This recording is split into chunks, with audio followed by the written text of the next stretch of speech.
کی بچیوں کی پیاری تربیت کرنا آپ کے لیے آسان ہوگا. اپنے بیٹوں کے اندر بھی آپ بہت پاکیزہ تمنائیں بچپن سے پیدا کریے.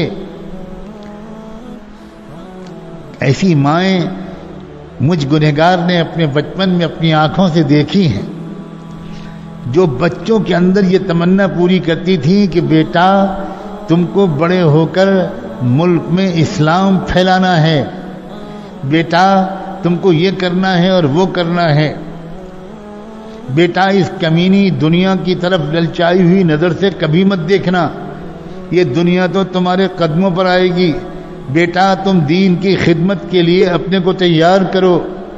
ایسی مائیں دیکھی ہیں اس عاجز نے بچپن میں، اور ایک بھی ایسی ماں نہیں تھی کہ جس نے ایسی تربیت کی ہو اور ایسی دعائیں مانگی ہوں اور ان کا بیٹا نالائق نکل گیا. مجھے تو ایک بھی ایسی ماں نہیں معلوم.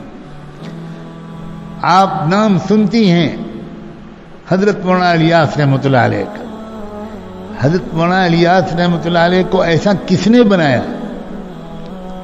اصل میں تو یہ ان کی ماں تھی جنہوں نے ان کو ایسا بنایا. یہ تو بعد میں لوگ استادوں کا نام لیتے ہیں، فلاں شیخ کا نام لیتے ہیں.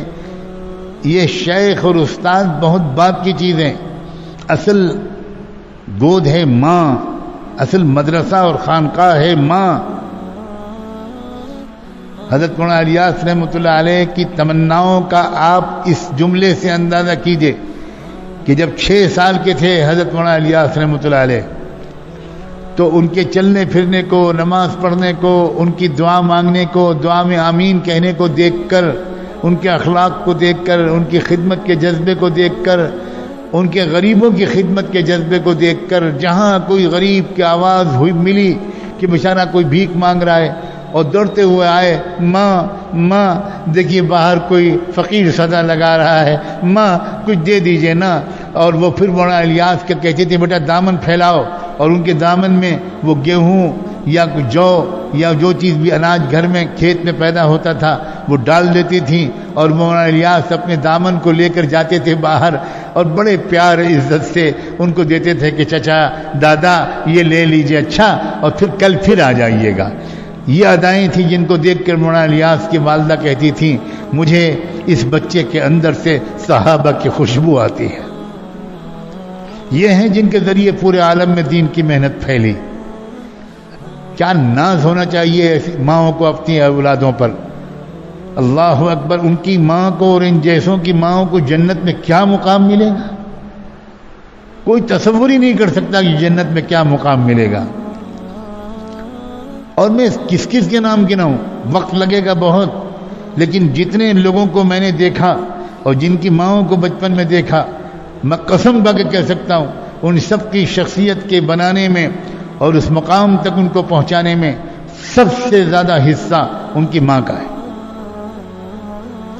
تو آپ بنا بھی سکتی ہیں، آپ بگاڑ بھی سکتی ہیں.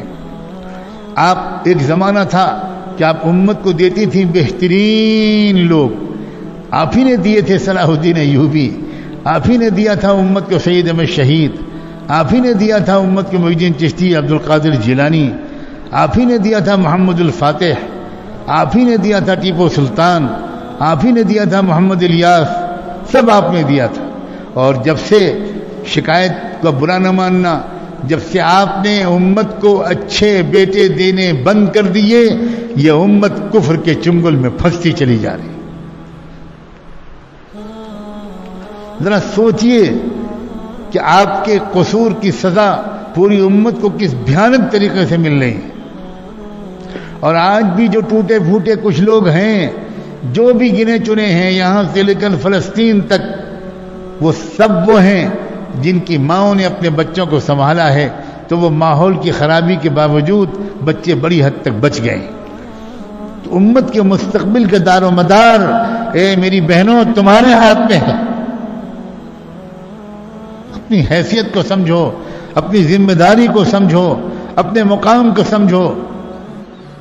اور اس لیے کہتے ہیں کہ اللہ والوں سے جڑو، اچھی کتابوں کو پڑھو، اچھے بیانوں کو سنو، اپنے وقت کا صحیح استعمال کرو تاکہ صحیح جذبات و تمنائیں دلوں میں پیدا ہوں.